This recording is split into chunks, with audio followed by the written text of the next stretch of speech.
నమస్తే, welcome back to iDream media. నేను మీ ఝాన్సీ. చాలా మందిలో నెక్ పెయిన్స్తో బాధపడుతూ ఉంటారు. టైలర్స్ కానివ్వండి, ఎక్కువ నెక్ బెండ్ చేసే వర్క్స్ అన్నీ కూడా సివియర్ నెక్ పెయిన్స్కి దారితీస్తూ ఉంటాయి. అండ్ జనరల్గా మనం పిల్లల్లో చూస్తున్నప్పటికీ కూడా ఫోన్ ఎక్కువగా యూస్ చేయడం, గేమ్స్ ఆడడం, ఎక్కువ గంటల తరబడి ఫోన్ ముందు కూర్చోవడం, స్క్రోల్ చేయడం, దీనివల్ల కూడా సివియర్ నెక్ పెయిన్స్ చిన్న పిల్లల్లో కూడా వస్తున్నాయి.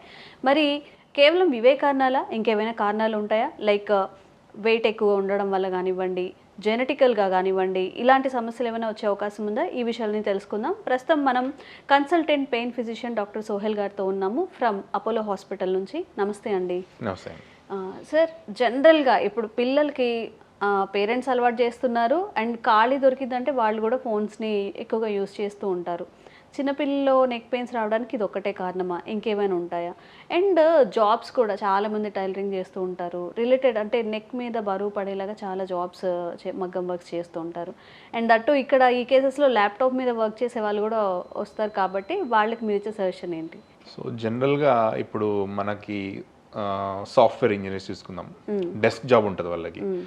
సో ఆల్వేస్ అండి పోస్చర్ అనేది చాలా ఇంపార్టెంట్. మెయిన్గా ఈ హెడ్ అనేది 3 to 5 kgs వెయిట్ ఉంటుంది. ఈ హెడ్ని నెక్ మోయాలి అంటే 3 to 5 kgs అంటే ఒక చిన్న 6 months బేబీ క్యారీ చేస్తున్నట్లు. సో మనకి ఈ ఫార్వర్డ్ బెండింగ్, మన బెండింగ్ యాంగిల్ని బట్టి ఈ వెయిట్ అనేది పెరుగుతుంటుంది, నెక్ మీద పడుతుంది. ఇప్పుడు స్ట్రైట్గా ఉన్నప్పుడు 3 to 5 kgs పడుతుంది అనుకుంటున్నాం. 10 degrees చేసినప్పుడు 7 to 10 kgs పడుతుంది. అలా మనకి ఎంత టిల్ట్ పడితే అది 30 kgs వరకు వెళ్ళొచ్చు. 30 kgs అంటే చిన్న పిల్లోడు తలక మీద పెట్టినట్టు. సో ఎంత వెయిట్ పడుతుందో చూడండి. So this is a general example. So జనాలకి తెలియాలండి ఇది. సో అంత వెయిట్ మీ నెక్ సపోర్ట్ చేస్తుందంటే ఎంత స్ట్రెస్ పడుతుందని ఆలోచించండి.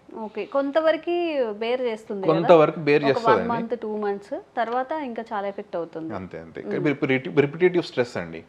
ఒకసారి ఇప్పుడు దెబ్బ కొడతారు, ఓర్చుకుంటాం. రెండోసారి మనకి అలా కొడుతూనే ఉంటే ఇంకా ఓర్చుకోలేము, give up, body will give up అనమాట.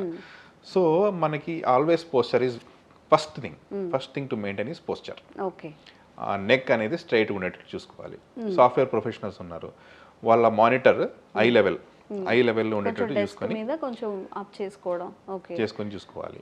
మగ్గం వర్క్స్ చేసుకునే వాళ్ళు అంతా ఎవరైనా మనం మనకి స్ట్రెస్ పడకుండా చూసుకోవాలి. నెక్ మీద పోస్టర్ ని సరి చేసుకోవాలి ఫస్ట్ నీట్ గా. అంటే నెక్ మీద పూర్తిగా ఇలా బెండ్ అయ్యే కన్నా కొంచెం అప్ లో హైట్ తీసుకొని స్ట్రైట్ ఉండేటట్టు చేసుకోవాలి. ఓకే.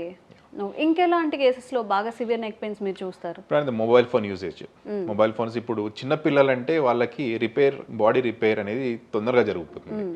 పెద్ద అయ్యేసరికి ఇప్పుడు టీనేజర్స్ అంటే చాలా కామన్, ఇలా చూసుకుంటా ఉంటారు ఫోన్స్.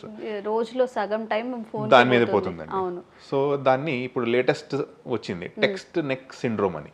టెక్స్ట్ నెక్ సిండ్రోమ్ ఏంటి? ఫోన్ చూడడం వల్ల పట్టుకొని టెక్స్ట్ చేస్తూ ఉంటారు. సో అదే దాని మీద ఉన్నప్పుడు ఈ మజిల్స్ జాయింట్స్ ఉంటాయి, నెక్ ప్లస్ బోనీ స్ట్రక్చర్స్ ఉంటాయి, దాని మీద స్ట్రెస్ పడుతుంది. ఈ స్ట్రెస్ వల్ల వచ్చే పెయిన్ టెక్స్ట్ నెక్ సిండ్రోమ్ అంటారు. సో ఇది రివర్సిబుల్. బట్ ఎప్పుడు రివర్స్ అవుతుంది? When you are correcting your posture. ఈ ఫోన్ వాడకం అనేది తగ్గించేసి మనకి కరెక్ట్ చేసుకోవాలి. And medicines will help to some extent. And always posture and neck exercises, neck strengthening exercises ఉంటాయి. సో ఫిజియోథెరపీ అనమాట. Physiotherapy is a part of pain management. So మనం వాళ్ళకి ప్రొఫెషనల్స్ అండి, వాళ్ళు కూడా professionals. So they will help you exercises ఎట్లా చేయాలి, ఏది చేయాలి, ఏది చేయకూడదు, అలాంటివి కూడా ఉంటాయండి. సో వాళ్ళు చెప్పినప్పుడు పాటించాలి. వాళ్ళు దగ్గరుండి మీకు నేర్పించిన తర్వాత ఇంట్లో చేసుకోవచ్చు. ఓకే. అండ్ జనరల్గా నెక్కి సంబంధించినవి అండర్ ఎవరైనా చెప్తుంటేనే చేయాలి, డాక్టర్ కానీ ఎవరైనా ఫిజిషియన్ ఉన్నప్పుడే చేయాలంటారు. ఎలా పడితే అలా చేస్తే మళ్ళీ దాని సివియారిటీ ఎక్కువైపోతుంది. Okay. And as per your experience, me neck pains వచ్చినప్పుడు సర్జరీస్ ఏవైనా చేయించుకోవాల్సిన అవసరం పడిందా? ఒకవేళ సర్జరీస్ చేయించుకోవాలంటే సివియారిటీ ఏంటి? అన్నిటికీ భయపడుతున్నారు ఇప్పుడు. జస్ట్ ఏ చిన్నది వచ్చినా గూగుల్ చేయడం, లేకపోతే అన్నెసరీగా మనకి మీడియా ఉందని చెప్పి దాన్ని డిసడ్వాంటేజ్గా అయిపోతుంది, కానీ అడ్వాంటేజ్గా అయిపోవట్లేదు. ఏ సివియారిటీ ప్రకారం మన సర్జరీకి వెళ్తే మంచిది అంటారు? ఇప్పుడు నెక్ పెయిన్ ఒక వారం రోజుల నుంచి తగ్గిపోయింది అనుకోండి, so that is okay. Body తనంతటానే అడ్జస్ట్ చేసుకుంటుంది if you are correcting your posture. First thing. Second thing ఏంటంటే ఇలా కొన్ని మజిల్ పెయిన్ కూడా చాలా ప్రొలాంగ్ అవుతుంది. సో అప్పుడు ప్రొఫెషనల్ హెల్ప్ తీసుకోవాలి. సో ఆ సివియారిటీ మనం అది చూస్తాం, అసెస్మెంట్ చేస్తాం అనమాట. కొన్నిసార్లు ఏమవుతుందంటే, ఇప్పుడు ఫర్ ఎగ్జాంపుల్ ఇది నెక్ రీజన్ అండి, this is a neck reason. ఇందులో మళ్ళీ బోన్స్ మధ్యలో డిస్క్స్ ఉంటాయి, ఇక్కడ నుంచి నరాలు వస్తుంటాయి. ఈ సప్లై అనేది మనకి షోల్డర్కి, అప్పర్ బ్యాక్కి, ఇవన్నీ ఈ నరాలు అనేది ఇక్కడ నుంచి వస్తాయి అనమాట. సో ఇక్కడ మళ్ళీ ఏమైనా డిస్క్ ప్రాబ్లం ఉన్నప్పుడు, కంప్రెషన్ అయినప్పుడు ఈ నరంకి ఇరిటేట్ చేస్తుంది. దానివల్ల మనకి ఏమవుతుందంటే రేడియేటింగ్ పెయిన్, చేతికి కానీ ఒక సైడ్ కానీ రెండు సైడ్లు కానీ రేడియేటింగ్ పెయిన్ అంటారు. సో ఈ నరం కంప్రెషన్ వల్ల, సో అది ఉన్నప్పుడు సివియారిటీ ఉన్నట్లే. జనరల్గా సడన్గా ఒక్కొక్కసారి నిజంగా మనం థియేటర్లో కరెక్ట్ పోస్టర్లో లేనప్పుడు కానీ, గెస్చర్ సరిగ్గా లేనప్పుడు, ఇప్పుడు మేమే ఉన్నాం కంటిన్యూస్గా వర్క్ చేసి కెమెరా కాన్షియస్ ఉన్నప్పుడు సడన్గా పెయిన్స్ వచ్చేస్తుంటే ఒక 2-3 డేస్ ఇదంతా పెయిన్, ఇక్కడ షోల్డర్స్ పెయిన్ అనిపిస్తుంటే ఇది కూడా పోస్చర్ కిందకే వస్తుందా? పోస్చర్ కిందకి వస్తుంది, but mostly it is related to muscle pain. Muscle pains. Okay. So muscles అనేది కూడా ఈ నెక్ లో ఉంటాయి. ఈ నెక్ సపోర్టింగ్ మజిల్స్ ఇక్కడ దాకా వస్తాయి, అండ్ అప్పర్ బ్యాక్ కింద దాకా వెళ్తుందండి. So it's not a simple structure, it's very complex structure. So ఆ muscle they will keep on acting. మీరు ఇట్లా పోస్ట్ చేస్తున్నప్పుడు అవి మళ్ళీ కరెక్ట్ చేయడానికి ట్రై చేస్తుంటాయి. సో కొన్ని మజిల్స్ పుష్ చేస్తే, కొన్ని పుల్ చేస్తాయి. సో ఆ బ్యాలెన్స్ తప్పితే అప్పుడు మీకు పెయిన్ స్టార్ట్ అవుతుంది. సో ఒక మజిల్ పుల్ చేసినప్పుడు ఎక్కువ సడన్ గా అయింది అనుకోండి, స్పాజం అంటారు, మజిల్ స్పాజం, దాంతో వస్తే పెయిన్స్ ఉంటాయి. ఓకే. సో ఇప్పుడు ఈ స్ట్రక్చర్ నెక్ నుంచి మన బ్యాక్ వరకు ఉంటుంది కాబట్టి ఈ డిస్క్ లో కానివ్వండి ఏది ప్రాబ్లం వచ్చినా కానీ మొత్తం బాడీలో ఎటువైపు ఎఫెక్ట్ అయ్యే ఛాన్సెస్ ఉంటాయా? ఛాన్సెస్ ఉంటాయి, ఎస్. అండ్ సివియారిటీ ఎలా ఉంటుందంటే, మనకి చెప్పాను రేడియేటింగ్ పెయిన్ ఒకటి వస్తుంది. ఆ రేడియేటింగ్ పెయిన్ తర్వాత నమ్నెస్ వస్తుందండి, చేతిలో మొత్తం తిమ్మిర్లు పట్లు మొద్దుగా బారిపోతాయి. అది ఉన్నప్పుడు ప్లస్ గ్రిప్ అనేది పోతుంటుంది. ఈ గ్రిప్ పోయినప్పుడు మాత్రం ఇట్స్ ఎ డేంజర్ సైన్. అప్పుడు సర్జరీ అవసరం పడుతుంది. గ్రిప్ పోవడం అంటే మనం ఇట్లా హోల్డ్ చేయలేకపోతాం. ఓకే. సో అది ఆ స్టేజ్ కి వెళ్ళిందంటే it's a very severe thing. Nerve related వస్తుందా మళ్ళీ? Exactly. Neck pain turns to nerve related pains. yes. Okay. So cervical spondylosis అంటారు. అది ఏజ్డ్ పీపుల్ లో ఉంటుంది, పెద్దవాళ్ళలో వస్తుంది, అరుగుదల వల్ల అవుతుంది అది. ఓకే. ఆస్టియోపోరోసిస్ వల్ల, ఆస్టియోఆర్థరైటిస్ వల్ల, ఇలా డిఫరెంట్ కాజెస్ ఉంటాయి. కొంతమందికి తొందరగా అరిగిపోతుందండి, అది బాడీ టైప్, జెనెటిక్ కాజెస్ ఉంటాయి. సో కొంతమందికి టైం పట్టచ్చు. సో ఇలా దీని సర్వైకల్ స్పాండైలోసిస్ ఉన్నప్పుడు ఇలాంటి ఫీచర్స్ కనిపిస్తుంటాయి. ఓకే. సో మనకి నెక్ పెయిన్ కాకుండా వాళ్ళకి నెక్ రెస్ట్రిక్టెడ్ మూమెంట్స్ కూడా చాలా రెస్ట్రిక్టెడ్ ఉంటుంది. కొంతమందికి ఫిక్స్ అయిపోతుందండి ఈ ఆర్థరైటిస్ వల్ల, మన నెక్ మూమెంట్ కూడా అసలు రాదు వాళ్ళకి.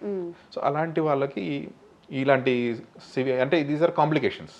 ఈ కాంప్లికేషన్స్ వచ్చినప్పుడు మాత్రం సర్జరీకి వెళ్ళాలి. Okay. Otherwise we can give injections ఇచ్చి తగ్గించవచ్చు. ఓకే. సో జనరల్గా అందరికీ అవేర్నెస్ ఉండదు, అంటే ఎప్పుడో ఒకసారి మనం నెక్ పెయిన్, ఈ లెగ్ పెయిన్స్ ఇవంటే సివియారిటీ ఉంటుంది కాబట్టి వాట్ ఈస్ దిస్ ఇంజెక్షన్స్? అంటే ఏజ్ నుంచి ఏజ్ రిస్ట్రిక్షన్స్ కానీ, ప్రెగ్నెంట్ లేడీస్లో కానీ, స్పెషల్ కేసెస్లో ఎలా ట్రీట్ చేస్తారు వాళ్ళని?